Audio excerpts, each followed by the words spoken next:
अस्सलामुअलैकुम एवरीवन। ये रबीउल अव्वल का महीना है, वो महीना जिसमें हमारे प्यारे नबी सल्लल्लाहु अलैहि वसल्लम की पैदाइश हुई। बीबी आमिना फरमाती है कि जब आप सल्लल्लाहु अलैहि वसल्लम मेरे पेट में थे तो एक बादल का टुकड़ा आसमान में आया और मैं जहाँ भी जाती वो मुझको साया दिया करता था।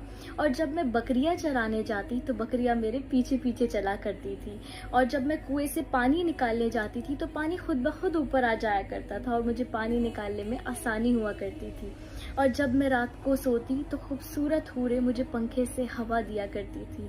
सुभान अल्लाह। और रोज़ रात को मेरे सपने में एक नबी आते थे और वो मुझे मुबारकबाद देते थे कि मुबारक हो, आप आखिरी नबी की वालिदा है। ये हमारे नबी पाक सल्लल्लाहु अलैहि वसल्लम की खूबसूरती उनके आने से पहले थी।